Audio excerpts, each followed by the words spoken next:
Marketing must-dos. The next marketing must-do. You must do some research in your area. You must do some research, and the question that I want you to find out, besides who's the most well-known martial arts studio in your town, is how are you going to deliver your message? You got to know how you're going to deliver your message. If I could give you today the most awesome call to action, the most awesome message that you need to get out to the prospects in your community, your demographics, how are you going to deliver that message? How you deliver that message, okay, has a lot to do with how much money you make. Okay? So, first, if you have advertising funds and you can spend money, well, then I'm going to direct mail the message right to somebody's home in a nice big full color thing. But a lot of us don't have that kind of money. Direct mail can be expensive. TV can be expensive and a waste of time if you don't use it correctly. So, how you're going to market your school, how you're going to reach the message, the things you need to find out is where does your target market live and how much money do they make? First, before I even start of trying to figure out how I'm going to deliver my message, where do the people live? Okay? Do you know in your area where the homes are or your demographics? Not only what you're teaching, you know, if you're in a suburb area with lots of families and tons of kids, but you're teaching MMA, that's not what they're going to want to be doing for the most part. So maybe you're not even teaching, offering the right product to the demographic you're in.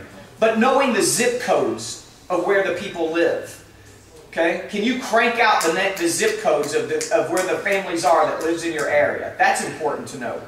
Okay? How close they live from your school. 5 to 7 miles. People aren't going to drive much farther than that to get to a martial arts school because, one, too far away, takes too much time, and they pass too many other martial arts schools on the way that they'll stop because they don't know the difference. And then how much money do those people make? Probably the smartest thing you can do is get Info USA and buy a direct mail list of zip codes, people that live in certain zip codes, that own their own home, that make $60,000 or more a year combined income, because you know they can afford your studio, and have children 5 through 12. That's the demographics that we're looking for, which still makes up, in most martial arts schools, 70% of the clientele.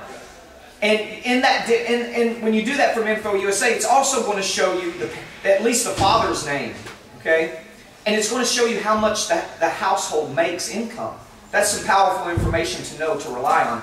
And go ahead and get their phone numbers. You're going to have to sign something saying that you're not calling these people, or you understand that some of these people in the government don't call us, but go ahead and get them anyway.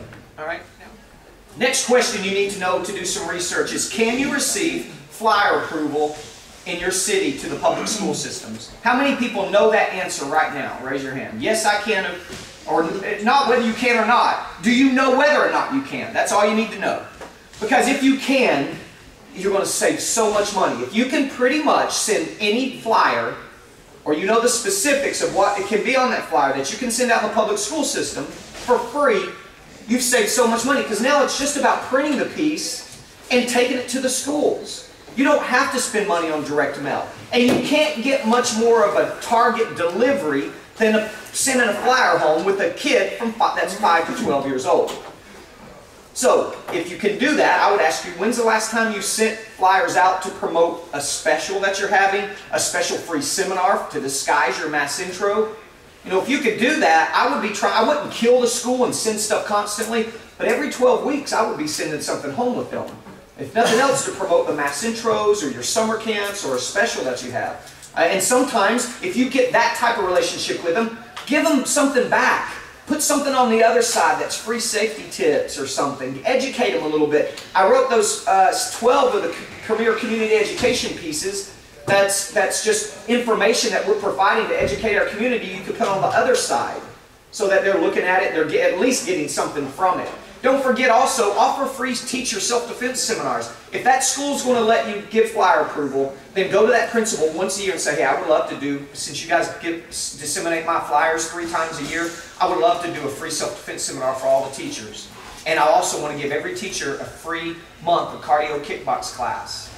You know, that's just a classy thing to do and can grow your school.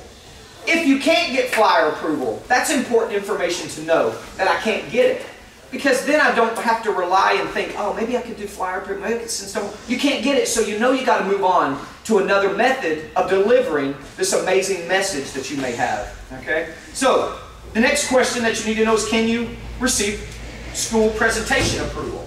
Can you go to your public school system, and if a teacher will let you and wants you in, are you allowed to visit her class? If a PE coach wants you to come in and be guest PE instructor, are you allowed to do that from your school board? Can you go and do it? We already talked about this a little bit yesterday. Actually said there's 10 elementary schools in this area that supports this location. 10 elementary schools. You could do an elementary school every month for almost the entire school year. Okay? Is that right? No, it would be only 10, yeah, a month. Actually, you couldn't, there's only 9 months. Doing one school talk every month and seeing 700 kids through the PE department is a lot of work, but man, would just pack your studio full of students. Like I mentioned, me and Mr. Baker will be in an elementary school next Friday seeing 7 classes in the gymnasium of 100 kids at a time. All right, that's not my preference. I would rather do smaller groups because I'll connect better with them, but it's the opportunity we have, and it's the opportunity that we'll take. And if I could do every elementary in my town, we have 11 elementary schools, public schools, but there's probably 6 private schools. Man, that would just keep you busy enough. And could you visit each school more than once a year and start doing maybe 2 school talks a month? Yeah, because you can go in the spring with Cry for Concentration. You could actually go in 3 times. You could go back in with bully-proof information. And then you could go in the end of the school year, in the spring, fall for back to school, bully-proof. In the spring, like right now, we could be going in with Kids Safe and teaching them the first part and having them come back to our studio for the second part and hand them the awesome job card and invitation. So, depends on how much staff you have, how much time you have to go do that. But man, that's free advertising. That's just a lot of sweat equity, so it's a lot of hard work. But you're spending almost nothing to do that. You're buying uniforms because every kid needs to be in a uniform in the Mass Intro. That's all your expenditure is. If I can go do an action and I only have to spend $6 to $12 on a uniform to sign up a student, I will do it all day long. Matter of fact, if I could line up people and it only cost me $12 to sign a student, I'd be like, here's your 12, here's your 12, all as fast as I could, right? People, again, owners will also get the mindset of, man, I can't afford. How many of you, I think we decided we're going to have to order for next Friday's thing as fast as we can. We're probably going to have to order about 40 extra uniforms that we keep on hand because 700 kids, we would love to see 40 kids there, 40 or 50 kids show up at our Mass Intro, right? A lot of school owners are not going to order those extra 40 or 50 uniforms. What? Well, what if nobody shows? What if nobody shows? Well, you're going to need the uniforms anyway, eventually, all right? So, and I don't know if I mean, if nobody shows, but I don't have an answer for that exactly. It's not going to happen in my case, but in your case. Anyway, the point is, I bet there's owners sitting in this room right now, or I know there's owners that I deal with, that one, can you get flyer approval? They'll be like, I'm not sure. Dude, you got to know. Just give me yes, I need a yes or a no. Both will be good answers because then we can move on to another method. Can you get school presentation approval? I don't know. I've never really got the gumption to get dressed up and professional. Send the email that I've given you to the PE coach or to the teacher to get a response and to go visit them and find out in person. I just never really did that. Okay? Well, you really don't want to make any money, do you? You know, that's how I look at it. You got to know one way or the other. Okay? Also, you need to know how much does it cost to purchase that direct mail list that I talked about.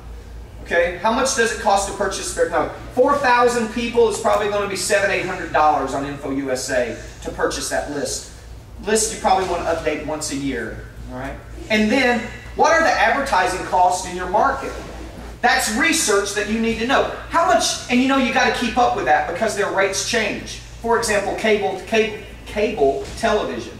Cable television always is cheaper the first quarter of the year, January, February, March, and the third quarter of the year, September, October, November, August, September, October, the third quarter of the year. And those happen to be the 2 best times that we need cable TV advertising. First quarters of the year is our get in shape New Year's resolutions. And why is it cheaper? Because all the retail people bought commercials the last quarter of the year for Christmas, which not a great time of year for us anyway. So everything goes on sale in January, which is when we need it. It's perfect. Okay? The next time is the third quarter of the year. That's usually cheaper, and that's perfect for us because that's what? Back to school time. So that's when you need to look for cable. And even then the rates changed. Here's how dramatically the rates change. UFC programming on Spike in my town, there's sometimes a year I can buy it for $15 a commercial. There's sometimes a year it went up to $70 a commercial for a 30-second spot. That's how dramatically it fluctuates. So you always got to renegotiate, you got to go back and talk to them. But you need to know generally how to deal with that. Same thing for radio. Newspaper.